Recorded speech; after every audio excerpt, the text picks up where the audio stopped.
We're going to be hearing from this delightful man, Deacon David Marshall. And if you were here for the Holy Hour, it was he who gave us the benediction. Now, Deacon David Marshall is attached to St. John's Parish in East Coast Bays with Father John Webb, and he came to New Zealand via Johannesburg in South Africa about 3 years ago. I understand that Deacon David is the only deacon in Auckland at the moment, but you'll be interested to know, those of you who read New Zealand Catholic, and I know that all of you do, you'll have noticed a little bit on the February 24, March the 8th edition. There's a little quote from His Holiness the Pope from Vatican City.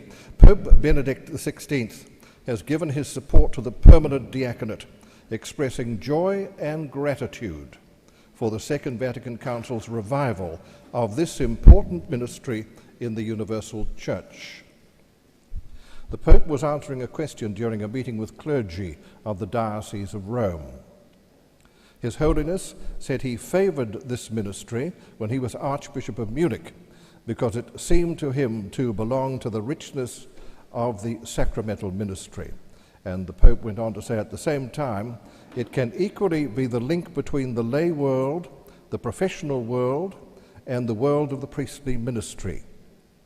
In this way, said His Holiness, you give witness in the world of today, as well as in the working world, of the presence of faith, of the sacramental ministry, and the diaconal dimension of the sacrament of orders. So it's an important revival, I think, in this part of the world.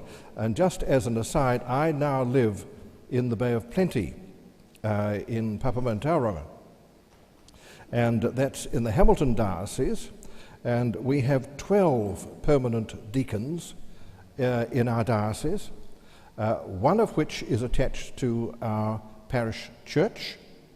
The parish priest in our parish is Father Michael Geelan, and the permanent deacon who is attached to our church is Deacon Henk Geelan, who happens to be the parish priest's father. And they are usually on the altar together, father and son. And the son is the priest, the father is the deacon. And I can't tell you how blessed we feel. It's a wonderful, permanent order that I think we are all going to benefit from. Those of you, who had a look at New Zealand Catholic, and this is February 10, 2008, volume 284, permanent deacons will be introduced in Auckland, and the man who is going to look after the training of those persons and the direction is the deacon that you will hear from immediately, Deacon David Marshall.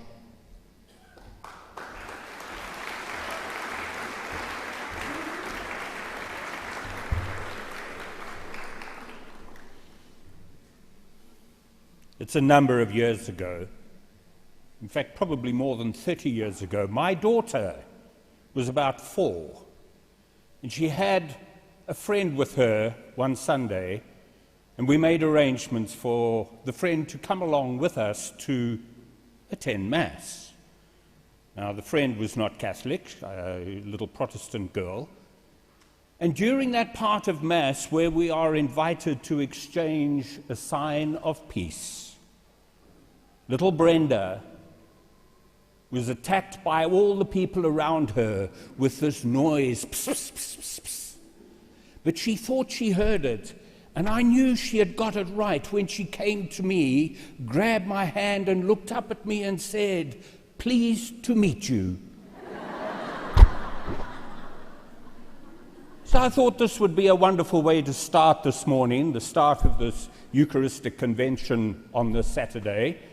We had a wonderful start to it last night, but let's get to know each other. Why don't you just turn to the people around you and say to them, "Pleased to meet you."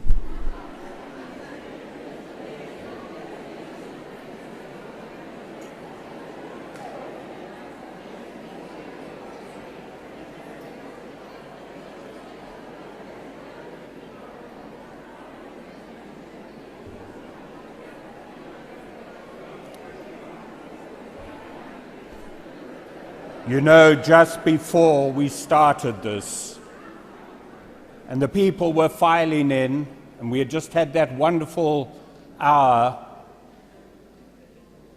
with the Blessed Sacrament, I was wandering around out there, and I was trying to gather my thoughts, and I slipped into this room, and I was thinking about how I was going to address the gathering this morning. And a lady came in and she said to me, "I know who you are. You're going to speak today." And I said, "That's right." And she said, "Are you nervous?" I said, "I'm never nervous. I'm fine." She said, "Well, what are you doing in the ladies' room?"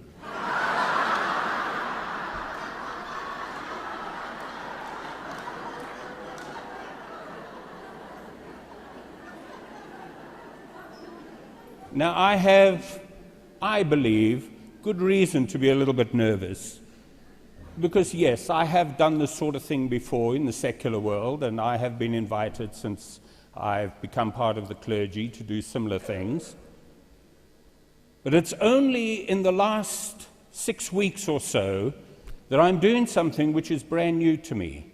And that is, because of the circumstances, I'm finding myself talking about myself and trying to explain myself. Now, this is unusual for me, and I thought, well, is this really what a deacon should be doing, what any clergyman should be doing? So I went to the Bible and I looked for some guidance and some precedent. And in my favorite gospel, John's gospel, I came across the exact right thing for us and for me, and that is in John's gospel, chapter 8.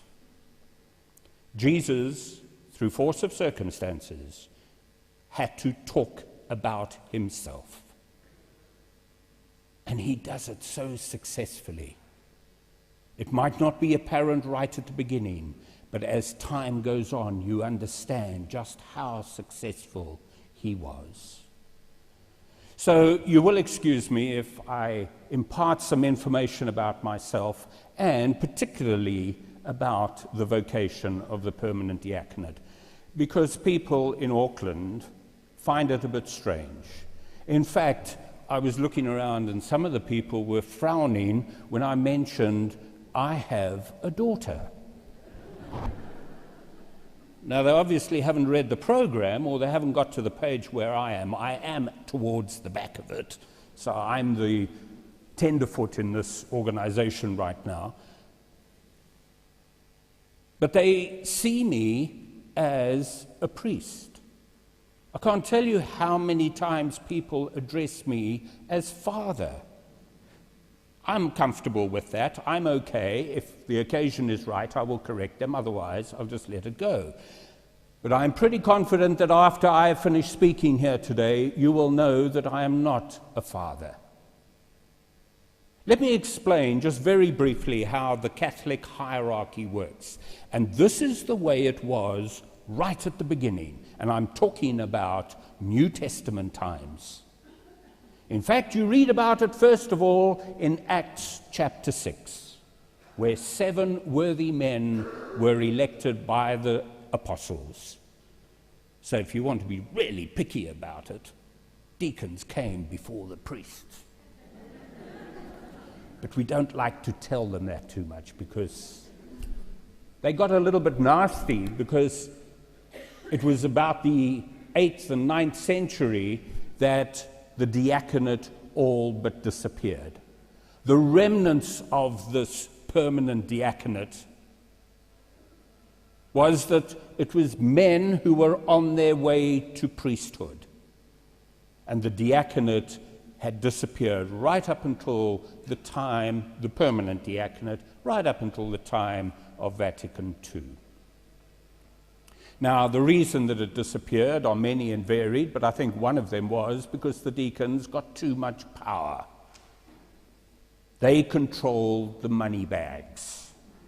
And if you control the money, you know what happens. So they made a lot of enemies, and this is why the permanent diaconate disappeared. But it was at Vatican II that they decided that We need to restore this because in the early church there's something rather special. These deacons performed a valuable function, and they were not the apostles, although they carried out some of the functions that the apostles would normally do, and they weren't the priests, although they carried out a number of functions that the priests would do. And that is how Vatican II has decided to structure it today. They are not priests, they are deacons. They are called to serve. Not necessarily be in the background and not seen and just get on with it. They need to be visible because the visibility of a deacon is a great sign to the church. Now, how do we get there? Well, not only do we talk about the diaconate this morning, but we also talk about what Jesus expects of each and every one of us. Because what he expects of each and every one of us is what he also expects of the deacons. Because the deacons come out of the community, and unlike a priest who also comes out of the community, the deacon remains rooted in that community.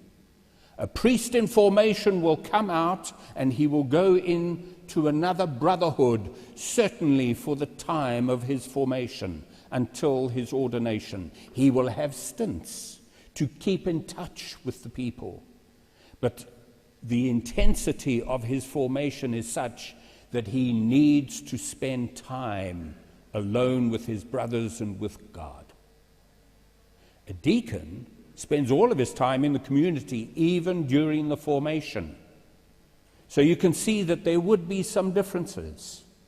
And this is exactly how Bishop Pat is going to tackle the introduction of the diaconate in Auckland. We are going to keep it as a diaconate. We are not going to try and raise men who aspire to the priesthood.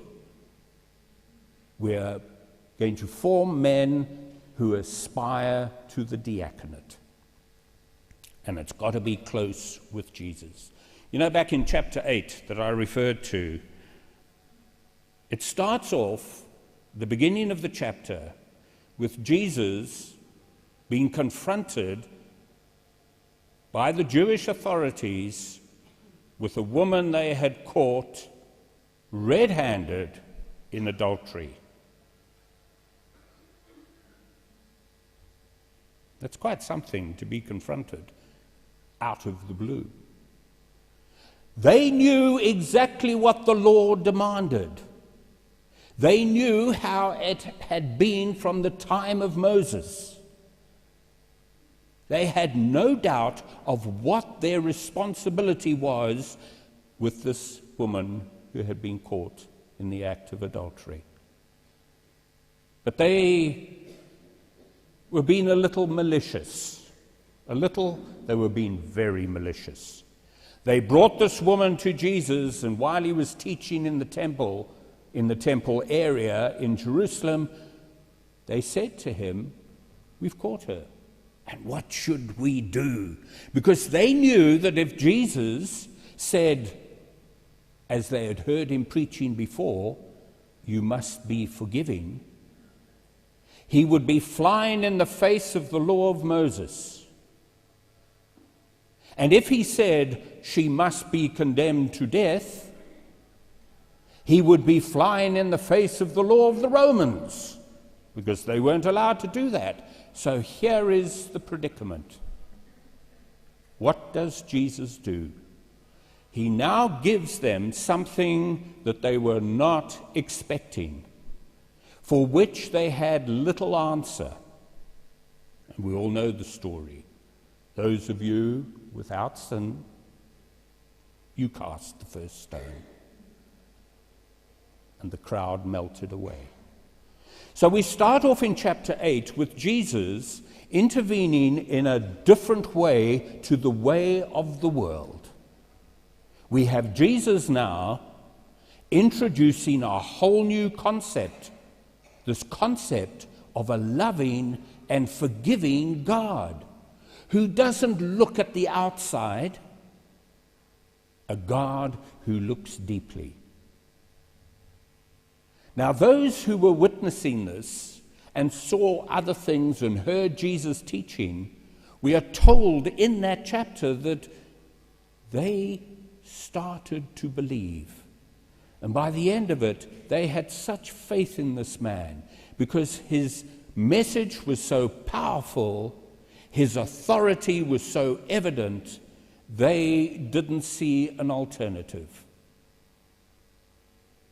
And for 2,000 years, that has not been breached, despite all of the attacks. Look at our gathering here this morning. If that had proved to be the wrong way, we wouldn't be here. And sad of all sadness, we wouldn't have deacons. This is the truth. At that time, the occasion of chapter 8 is where Jesus is talking at the Feast of Tabernacles.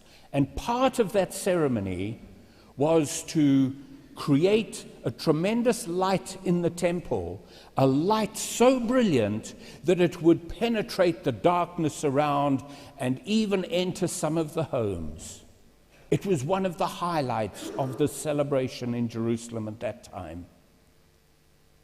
And Jesus used this as well, and he said, I am the light of the world. People would understand what he's talking about. They would understand that Jesus was saying, I'm not just a light just here in Jerusalem, I am a light for the whole world. And from then and right up until now, we have recognized Jesus as the light of the world. But how do we plug into this light? What happens? You know, if I went off to one of the shops here and I bought a light bulb, I can claim to own a light. I can say, I have a light. I can read the Gospels and I can learn and be taught all that Jesus was teaching. And I can say, I've got it. I can shout out from the hilltops, Jesus is my Lord. I would believe it. And that would be as true as me saying, I've got this light bulb, I have the light.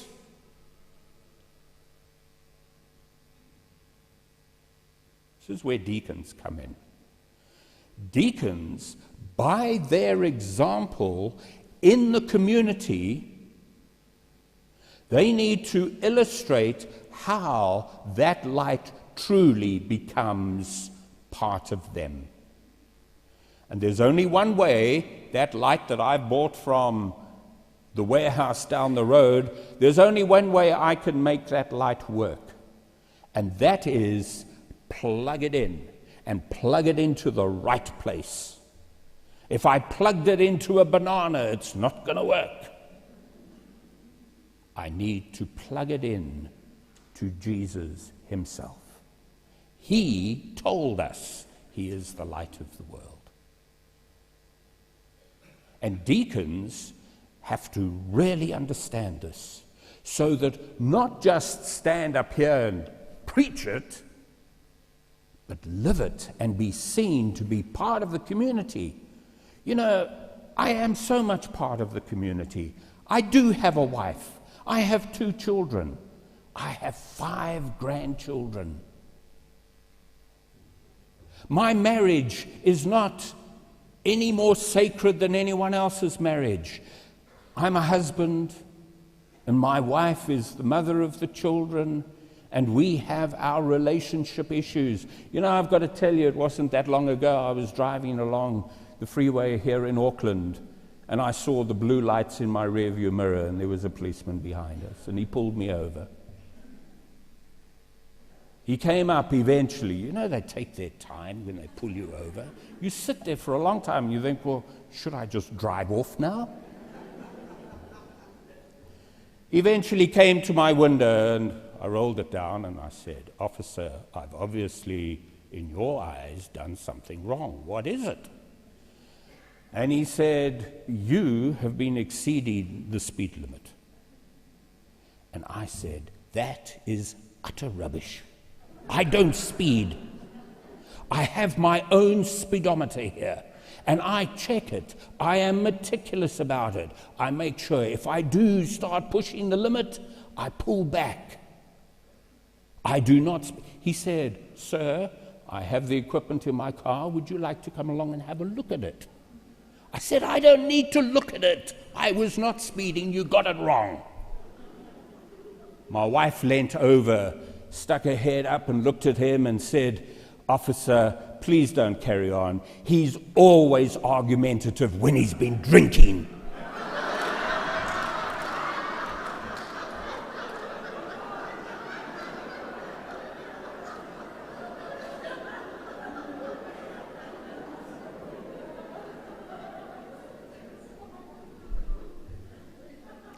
I'm one of you. I am part of it.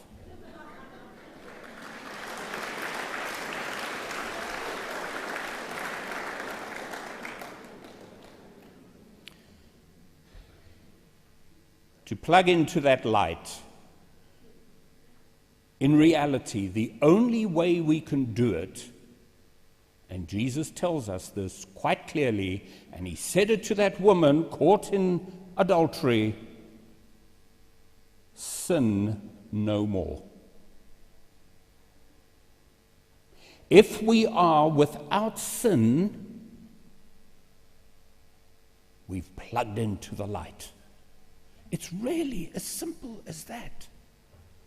We must believe Jesus when he tells us this, when he gives us this message.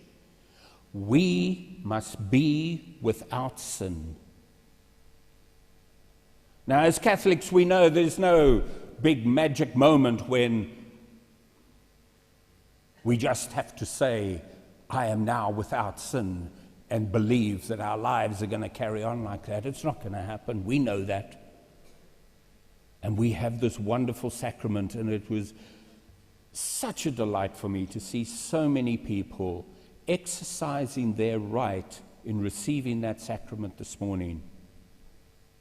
When you get the opportunity, do it yourselves. It's such a beautiful sacrament. This is what allows us to plug in. This is what allows us to be part of that light. We are going to sin. We are going to make mistakes. Any of you who are having difficulty with reconciliation, just look at those who do exercise that sacrament whenever they can, and look at the peace that they are able to enjoy. Don't take my word for it.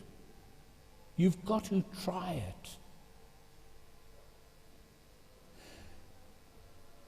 You know, my eldest grandson, he's only 5 now. He's just started school.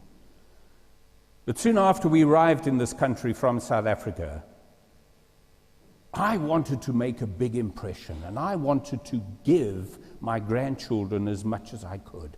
Those of you who are grandparents will know that grandchildren are quite different from your own children. I was told that God gives grandchildren to parents as a reward for having their own children.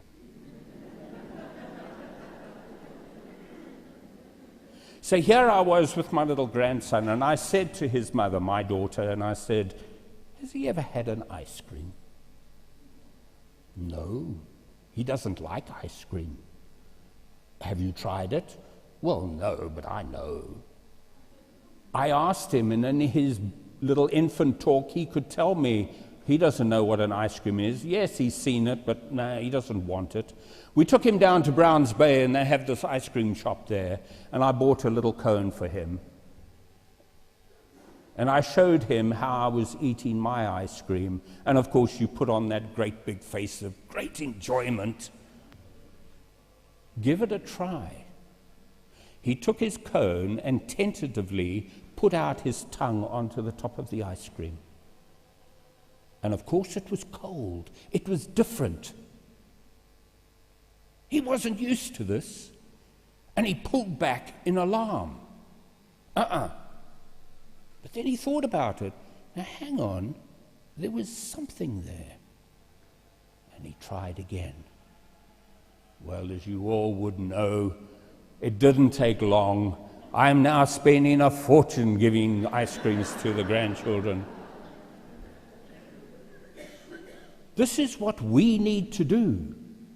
We in the community, we deacons, we need to encourage others to try it. And you won't be disappointed, because it is part of our experience. We are not seen as something high and mighty. I still regard priests in great awe. I think the life that they lead, what they teach, what they have to put up with, because I'm seeing it from inside, is something to be admired. I don't expect anyone to admire me. I hope people would see me as a deacon, not as some mini priest. I hope people will see me as a deacon who is part of that community and is sharing in everything. But here comes a difference. Part of the vocation of the diaconate is for them to be part of the hierarchy. The hierarchy of the church is bishop, priest, deacon. That's it. All the other bits and pieces that come in are all one of those: a bishop, a priest, or a deacon. The diaconate has been so successful in the world up to now that of the clergy, deacons, permanent deacons make up 7% of the clergy.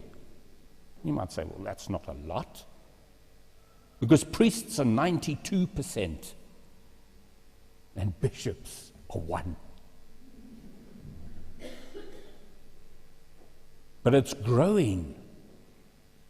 It's growing, and it will grow more if people understand what the diaconate is. And a deacon serves as a clergyman. He serves in the liturgy. And this is something I'd like to just explain, just as the final part. The diaconate and the liturgy are so important, because when we come into Holy Mass and a deacon is serving on the altar, this is a sign of that service. You see it right at the beginning. Those who were at Mass last night would have seen it. And if you were not familiar with deacons, you probably thought, who's that important man walking next to the bishop? It was just me. I'm serving the bishop. And if I'm celebrating with a priest, which will be the case tonight, I will walk alongside the priest in the entrance procession. It's not an indication of high office or of importance. I am there to assist and serve the bishop, the priest, the celebrant in the Holy Mass.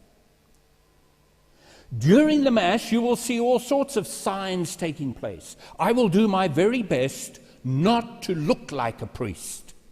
I'm wearing the vestments, so it's easily confused. But if you look carefully, you will see I am not wearing a chasuble as the priests do. If I took it off, you would see my stole. The stole is not as a priest would wear it. He wears it round his neck. It is a sign of great office. A deacon, being part of that clergy, wears the stole on the left shoulder and gathered in on the right. That leaves his right hand free to perform that service. You see the symbolism of it? The dalmatic that I wear over that has sleeves, so I'm not encumbered by the loose flowing cloth of a priest. During the liturgy, all the parts where the people are invited to join in with the liturgy, canon law tells us it is the duty of the deacon to get the people to join in. So right at the start, it was the deacon who would say to the people, before we celebrate these sacred mysteries, let us call to mind our sins. Well, we don't do that anymore. There's a big theological argument on it, but it hasn't changed the principle of what a deacon does. What a deacon does is read the gospel, and I love this bit, because people are always shocked, mostly the priests.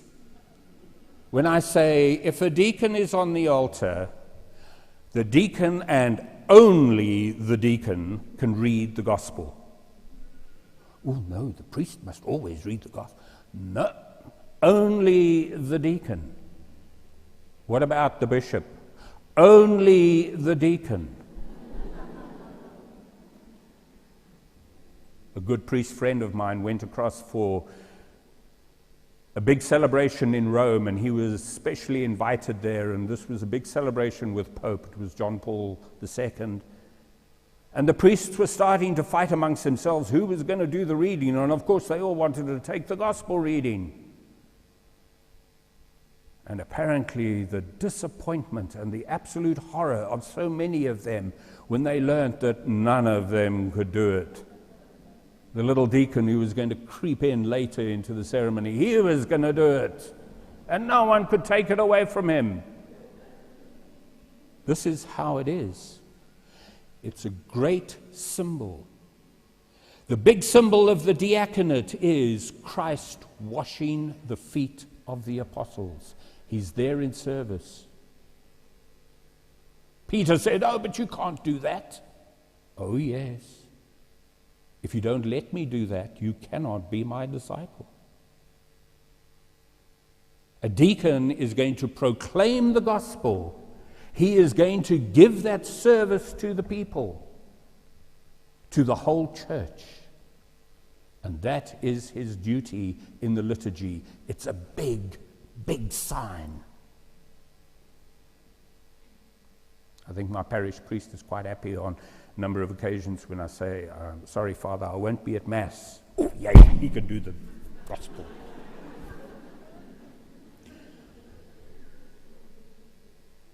The other big moment, and this is something that probably won't happen either, because I think it is only right that the people do get involved, but the duty of the deacon is to proclaim the prayers of the faithful. You can see the symbolism there, the sign of the people being joining in the celebration of the liturgy.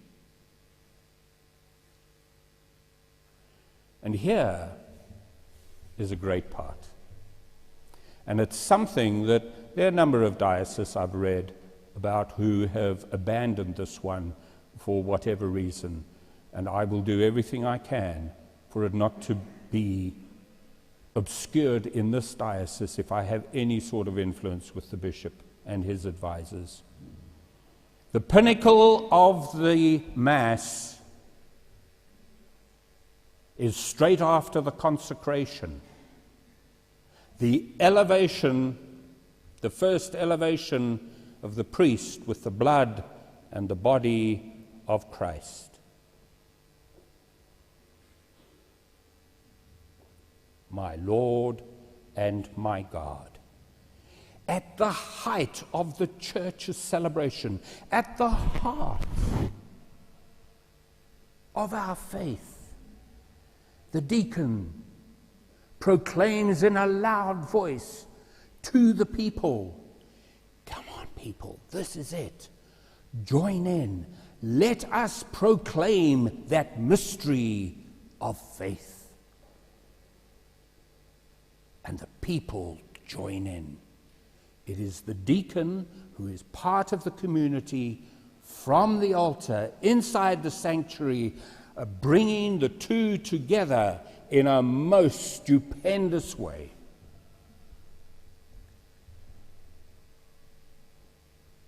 It almost seems downhill after that. He will invite the people to join in the church prayer, the Our Father. He will invite the people, after the sign of peace is offered to the people by the priest, and this is Jesus giving us that peace. We've now received the peace, and the deacon says, as part of the people, let's exchange that sign of peace. And at the end of Mass, he will invite the people to depart. Not go back to your old lives, but let's leave and take what we've got out of this celebration, and as one, let's love and serve the Lord. So the dismissal is by the deacon, and these are the signs of what he gets involved in out in the parish with the people. Now, all of this is going to be explained in greater detail as we gather all of our resources, get all of the people together, both those who will be responsible for the formation of these men and the men who are now going to come forward, and their wives and their families, and it's going to be different. It's going to be a great blessing for the church. The evidence of this is the early church. The evidence of it is right up until the 4th century, when the Diaconate was strong. The evidence is since the 1960s, where in 131 countries around the world, deacons serve, and the church is enriched. So this fits right in with the theme of this convention: hope. We are full of hope that the Spirit is going to enrich our communities, enrich our lives, and one of the instruments is the permanent diaconate.